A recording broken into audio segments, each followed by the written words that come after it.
మన రోడ్లు, మన డ్రైనేజ్, మన స్టామ్ వాటర్ డిజైన్ చేసినాం అధ్యక్ష హైదరాబాద్లో. ఇవాళ సడన్గా 1 అవర్లో 9 సెంటీమీటర్స్ వర్షం పడుతుంది అధ్యక్ష, కుంభవృష్టి లాగా.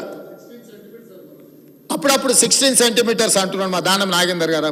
నాకున్న సమాచారం మేరకు మన హైదరాబాదులో డిజైన్ చేసిన డ్రైనేజ్ కానీ, స్టామ్ వాటర్ లైన్లు కానీ, మన రోడ్లు కానీ గంటకు 2 సెంటీమీటర్ల వర్షం కురుస్తుందని మనం ఈ ఇన్ఫ్రాస్ట్రక్చర్ క్రియేట్ చేసుకున్నాం అధ్యక్ష. కాలుష్యమైన వాతావరణంలో, మారిన వాతావరణ పరిస్థితుల్లో అకాల వర్షాలతో పాటు కుంభవృష్టి వర్షాలు రావడం వల్ల ఒక్కసారిగా ఒకే ఒక్క దగ్గర అటు ఒక 5 కిలోమీటర్ల అవతల ఎండ కొడుతుంటుంది అధ్యక్ష, ఎర్రటి ఎండ ఉంటుంది. ఇటు రాగానే విపరీతమైన వర్షం ఉంటుంది అధ్యక్ష. దాంతో రోడ్ల మీద ఆ నీళ్లు మన డ్రైనేజ్ సిస్టమ్ సపోర్ట్ చేయకపోవడం వల్ల రోడ్ల మీద నీళ్లు నిండుతున్నాయి. కరెక్ట్గా వర్షం టైంకు ముందలో ఉన్న వెహికల్, ఆటోనో, సైకిల్ మోటారో, కారోడో ఉంటే ఆ నీళ్లు కనిపించగానే వాడు వెహికల్ పోకుండా ఆపుతాడు.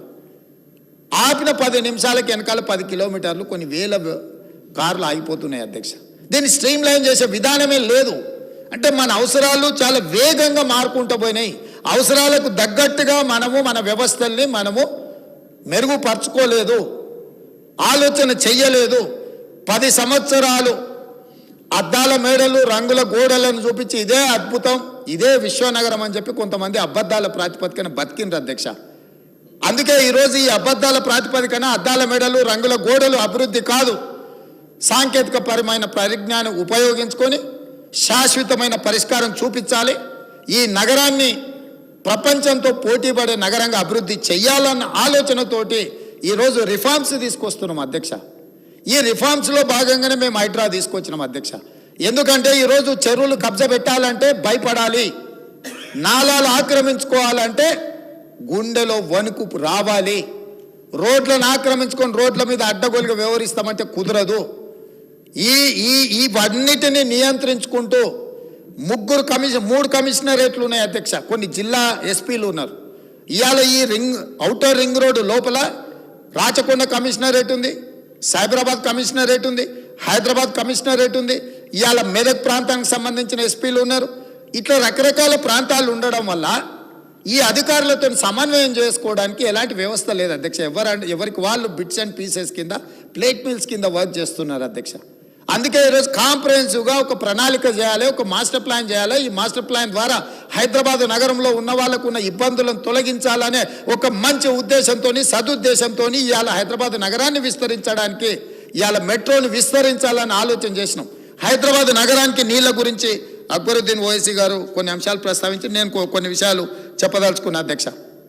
మొట్టమొదట గండిపేట, అదేవిధంగా హిమాయత్ సాగర్లో తాగునీళ్ళు 1908లో హైదరాబాద్ నగరానికి వరదలు వచ్చి వేలాది మంది చచ్చిపోయినప్పుడు ఆనాడు నిజాం నవాబు ప్రపంచ గ్లోబల్ బిడ్డింగ్ పిలిచి, టెండర్లు పిలిచి ఈ వరదలని నియంత్రించడానికి, నివారించడానికి తీసుకోవాల్సిన చర్యలు చేపట్టాలని పిలిచినప్పుడు మోక్షగుండం విశ్వేశ్వరయ్య 1908లో యాజ్ ఇంజనీర్ ఆర్కిటెక్ట్ అపాయింట్ అయ్యి ఆ రోజు వకారాబాదు, మూసి, ఈసా నదుల నుంచి వచ్చే నీళ్లను నియంత్రించి హైదరాబాద్ మీద వరదలు వచ్చి హైదరాబాద్లో ప్రజలు బాగుండాలి అని చేయడానికి ఆ ప్రాంతం నుంచి వచ్చే నీళ్లను మనకు హిమాయత్ సాగర్, ఉస్మాన్ సాగర్లో ప్రాజెక్టులు కట్టి ఆ ప్రాజెక్టులు ఉత్తర నీటి నిల్వ కోసం పెట్టలే అధ్యక్ష. ఈ హైదరాబాద్ నగరానికి తాగునీళ్ళు అందించడానికి 1921లో పూర్తి చేసి ఆ రోజు నుంచి ఈ రోజు వరకు 100+ ఇయర్స్ అయినా ఈరోజు హైదరాబాద్ నగర దాహార్తి తీరుస్తున్నది నిజాం ప్రభువు కట్టిన హిమాయత్ సాగర్, ఉస్మాన్ సాగర్ వల్ల ఈరోజు తాగునీటి సమస్య పరిష్కరిస్తుంది అధ్యక్ష. అట్లాంటి మ్యాన్ మేడ్ వండర్స్ ఈ నగరంలో ఉన్నాయి. కానీ అవి సరిపోలేదు విస్తరించే నగరానికి. సరిపోనప్పుడు కాంగ్రెస్ పార్టీ అధికారంలో ఉన్నప్పుడు ఆలోచన చేసి 1965లో అధ్యక్ష, 1965లో హైదరాబాద్ నగరానికి దాగునీరుని తేవాలని మంజిరా నుంచి హైదరాబాద్ నగరానికి నీళ్లు తీసుకొచ్చి హైదరాబాద్ నగరానికి కాంగ్రెస్ పార్టీ ఆ రోజు తాగునీటి సమస్యను పరిష్కరించడానికి తీసుకొచ్చింది అధ్యక్ష. అదేవిధంగా సింగూర్ ప్రాజెక్టు 1982 కాంగ్రెస్ ఉన్నప్పుడు సింగూర్ ప్రాజెక్టు నుంచి హైదరాబాద్ నగరానికి తాగునీళ్లు తీసుకొచ్చింది అధ్యక్ష. అదేవిధంగా అధ్యక్ష కృష్ణా phase 1 90 MGD 2004 టీడీపీ అప్పుడు అక్బరుద్దీన్ ఓవైసీ గారు మొదటిసారి ఎమ్మెల్యే అయినప్పుడు పెద్దలు జనార్దన్ రెడ్డి గారు 99 to 2004 he was opposition leader, he was CLP leader, he was fighting for like anything. మేము ఎన్నోసార్లు సెక్రటేరియట్ ముందల ఎండాకాలం వచ్చిందంటే ఖాళీ కుండల ప్రదర్శన, ప్లాస్టిక్ బిందెల ప్రదర్శన, ప్రజల చేత మహిళలను తీసుకొచ్చి ప్రతి నిమిషం హైదరాబాదు తాగునీటి సమస్యను పరిష్కరించాలని సిఎల్పి నాయకుడిగా రాజశేఖర్ ఆనాడు పెద్దలు పి జనార్దన్ రెడ్డి గారు పోరాటం చేయడంతో ఆ రోజు తెలుగుదేశం పార్టీ కృష్ణా జలాలను ఫేజ్ 1 హైదరాబాదు నగరానికి తీసుకొచ్చింది 2004లో అధ్యక్ష. అదేవిధంగా అధ్యక్ష కృష్ణా ఫేజ్ 2 90 MGD 2008లో కాంగ్రెస్ పార్టీ తీసుకొచ్చింది అధ్యక్ష. అదేవిధంగా కృష్ణా ఫేజ్ 3 సేమ్ 90 MGD 2015 అంటే 14 వరకు ఫేజ్ 3 మేము 90% పనులు కంప్లీట్ చేస్తే 15లో వచ్చిన బీఆర్ఎస్ మేము తెచ్చినామని చెప్పుకునే ప్రయత్నం చేసిన దగ్గర అధ్యక్ష కృష్ణా ఫేజ్ 3 మేము కంప్లీట్ చేసినాం అధ్యక్ష. అదేవిధంగా గోదావరి ఫేజ్ 1 172 MGD 90% 2014 వరకు కంప్లీట్ అయింది. 2015లో హైదరాబాద్ నగరానికి వచ్చిన నీళ్లను ఒక ఆయన నెత్తిమీద చదువుకొని మున్సిపల్ ఎలక్షన్లో పెద్ద పెద్ద ఫ్లెక్సీలు పెట్టుకున్నాడు అధ్యక్ష, హోర్డింగ్స్ పెట్టుకున్నాడు. అయినా మేమేమనలే, ఎందుకంటే ప్రభుత్వం అనేది కంటిన్యూస్ ప్రాసెస్. సరే కాలం కలిసి వచ్చింది. శిల్పారామం కడితే ఆయన సెల్ఫీలు దిగిండి అధ్యక్ష. కులీ కుతుబ్ షాహీ ట్యాంక్ బండ్ కడితే సెల్ఫ్ డబ్బా కొట్టుకున్నాడు అధ్యక్ష. మేమేమన్నా అన్నాం అధ్యక్ష? మేము కట్టిన హైటెక్ సిటీ, మేము కట్టిన శిల్పారామం, మేము వేసిన ఔటర్ రింగ్ రోడ్, మేము నిర్మించిన అంతర్జాతీయ ఎయిర్పోర్ట్, మేము తెచ్చిన ఐటీ కంపెనీలు, మేము తీసుకొచ్చిన ఫార్మా కంపెనీలు, మేము తీసుకొచ్చిన హైదరాబాద్ డెవలప్మెంట్ని అంతా వాళ్ళ తాత ముత్తాతలే తెచ్చినట్టు చెప్పినట్టు సెల్ఫ్ డబ్బా కొట్టుకున్న సెల్ఫీలు దిగినా మేమేమనలేదు అధ్యక్ష. చూస్తూ ఊరుకున్నాం, ఎందుకంటే కాలం కలిసి వచ్చింది. కాలం కలిసి వచ్చినప్పుడు వానపాము కూడా బుస కొడుతుందంట అధ్యక్ష. నాగుపాము అవసరం లేదు.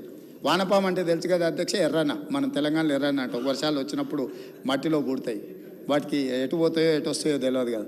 వానపాములు కూడా బుస కొడతాయి అధ్యక్ష. కొన్నిసార్లు కాలం కలిసి వచ్చినప్పుడు కొంతమంది సరే తండ్రులు పేరు మీద మంత్రులై చెప్పుకుంటుంటారు అధ్యక్ష. అందుకే ఈరోజు ఈ హైదరాబాద్లో మెట్రో ఎవరు తెచ్చారు అధ్యక్ష? డాక్టర్ వైఎస్ రాజశేఖర రెడ్డి గారు ఉన్నప్పుడు జైపాల్ రెడ్డి గారు కేంద్ర మంత్రిగా, మీకు తెలుసు కదా అధ్యక్ష.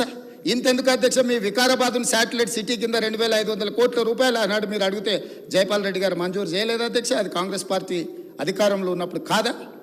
సో ఈ నగరము అభివృద్ధిని మాకు భిన్న అభిప్రాయాలు ఉన్నా నేను స్పష్టంగా ఇక్కడి నుంచి సభానాయకుడిగా నేను చెప్తున్నా, చంద్రబాబు నాయుడు గారికి, రాజశేఖర రెడ్డి గారికి రాజకీయ పరంగా, సిద్ధాంత పరంగా, జెండా పరంగా, ఎజెండా పరంగా ఎప్పుడు భిన్న అభిప్రాయాలు ఉండేవి.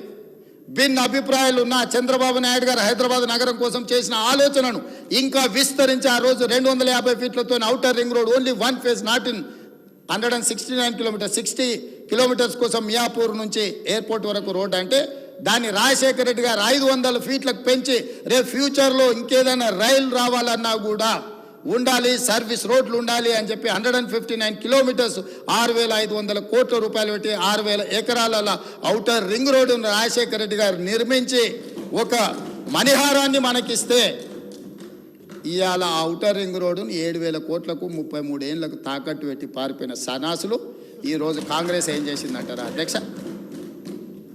మేం చేసిందల్లా అమ్ముకొని మమ్మల్ని కాంగ్రెస్ పార్టీ ఏం చేసింది? కాంగ్రెస్ పార్టీ ఏం చేసింది? కాంగ్రెస్ పార్టీ ఏం చేస్తుంది అధ్యక్ష? ఆయన సింగిల్ విండోకి నిలబెడితే ఓడిపోతే సింగిల్ విండో చైర్మన్ చేసింది వాళ్ళ నాయన్ని, వాళ్ళ బావను వార్డు మెంబర్ కాకపోయినా మంత్రిని చేసింది అధ్యక్ష. కాంగ్రెస్ పార్టీ సోనియా గాంధీ గారు తెలంగాణ ఇచ్చారు, ఇచ్చుడుతో మీరు ముఖ్యమంత్రి మంత్రులు అయిన మాకేం అభ్యంతరం లేదు అధ్యక్ష. ప్రజలు మీకు తీర్పిచ్చారు. కాబట్టి ఈరోజు నేను చెప్పదలుచుకున్నది ఒకటే అధ్యక్ష, ఒక మంచి ఉద్దేశంతో ఈరోజు core urban Hyderabad, core urban region outer ring road లోపల ఉన్న నగరాన్ని ప్రణాళికబద్ధంగా నాలాల కబ్జాలను తొలగించాలి, చెరువుల ఆక్రమణలను నియంత్రించాలి, రోడ్లను విస్తరించాలి. అదేవిధంగా వర్షాలు వచ్చినప్పుడు రోడ్ల మీద నీళ్లు నిలబడితే ఇంతకుముందు హైదరాబాదులో గ్రౌండ్ వాటర్ పెంచడానికి వాటర్ హార్వెస్టింగ్ పిట్ అని చెప్పి ఇళ్లలో ఇంటి మీద పడ్డ నీళ్లను పైప్ లైన్ ద్వారా కిందికి వచ్చి ఒక వాటర్ హార్వెస్టింగ్ పిట్ కట్టుకోవాలని అప్పట్లో ప్రభుత్వాలు చెప్పినాయి అధ్యక్ష.